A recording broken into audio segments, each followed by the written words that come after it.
Hello Pisces, Sun, Moon, Rising, and Venus signs. Kamusta kayo? Sana po nasa mabuti kayong kalagayan.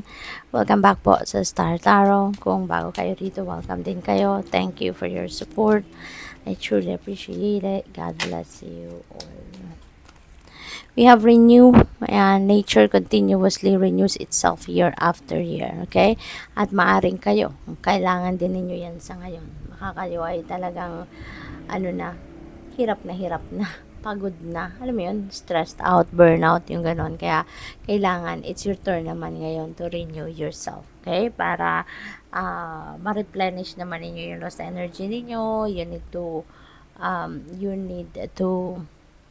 tawag dito, you need to rest, to relax, at para na makapag-focus kayong muli, na makabalik yung focus and concentration sa isip ninyo. Okay? So, you really need to give yourself time to rest at this time. Okay? And relax. What else? We have journey, branch out to the new worlds. Ayan. So, meron kayong um, pagbabiyahe siguro, no? Baka literal na travel ito na pwedeng gawin ng iba sa inyo sa ngayon or kailangan gawin. Maaari din ng iba sa inyo rito is going to try an adventure. Baka merong mag-adventure dito sa inyo. You're going to try something different, na hindi pa ninyo nagagawa before or hindi pa ninyo nasusubukan before. Okay? We have flow. Go with the flow as water trickles down a stream, so do not hurry. Okay? Just go with the flow with life. Yan ang panawagan din sa inyo sa ngayon. Huwag na ninyong isipin, no? Or ipagpilitan kung ano yung outcome na ini-expect ninyo or kung ano yung outcome na gusto ninyo. So, but instead, just go with the flow. Sumunod na lang kayo sa agos ng buhay. At with that, mas magaan ang journey ninyo. Mas less stress or pwede ngang stress-free ang magiging journey ninyo when you are going with the flow. What else?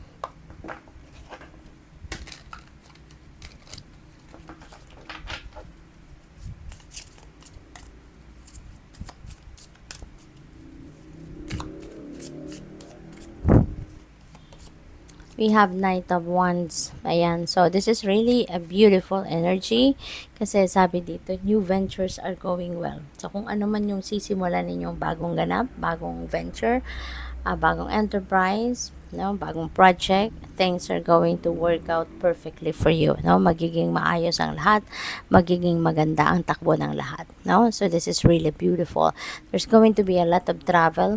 Adventure talaga. Maaring mayroong gagawing adventure ang iba sa inyo dito kasi ano na kayo ngayon fearless, you're going to be fearless and bold, sa ngayon sa pagte-take action ninyo sa kung ano man ang mga bagay na gagawin ninyo. Kaya napakagandang development ito for you.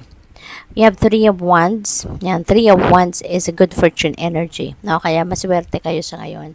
Babalutin kayo ng swerte sa kung ano man ang mga gagawin ninyo sa ngayon. Rest assured na magiging smooth sailing, magiging maganda. You can expect a positive outcome, sa kung ano man ang gagawin ninyo. At saka, you're going to succeed, May promise dito of success. Kaya kung ano man itong gagawin ninyo, ano man itong mga kunyari, itong mga venture na to na gagawin ninyo, you can expect na magiging maganda ang resulta ng mga ito, So, good luck sa iyo. What else? We have Chariot. Yan. So, magtatagumpay talaga kayo, Pisces. Si Chariot, this is also a success energy. And this is also about travel. Kaya, most likely, baka yung mga ventures ninyo, travel related, 'di ba? Or may requirement na mag-travel kayo ng madala siguro kung ano man ang gagawin ninyo rito. Kaya, good luck sa iyo, So, this is really beautiful. Magtatagumpay kayo kasi naman, magsisikap talaga kayo. You're going to persevere, you're going to focus, at tutok na tutok, magiging tutok na tutok kayo rito, Pisces, sa kung ano man ang inyong mga gagawin. Kaya, when you are putting your determination, your willpower, your focus on what you want to do, talaga makaka-expect ka. Tapos hard work, makaka-expect ka talaga ng tagumpay. King of Pentacles, napakaganda, no? Si King of Pentacles, nayayamanin na to. He's very successful na pagdating sa kanyang money, career, and finances. Nasa tugatog na siya ng kanyang tagumpay. Successful na negosyo, mataas na posisyon sa trabaho, or marami ng ipon, ano? So, depende yan sa inyong sitwasyon. But, yeah, probably isa doon. Ganun na ang sitwasyon ninyo. Kaya, ano na to?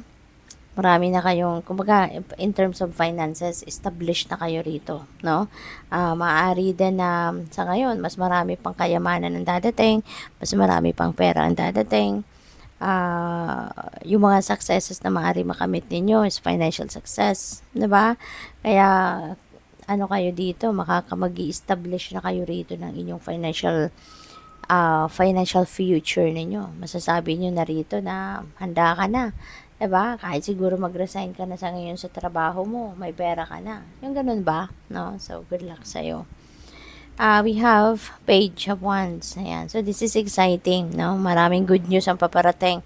At maaaring yung mga good news na to, ito yung mga balitang related doon sa inyong pagtatagumpayan.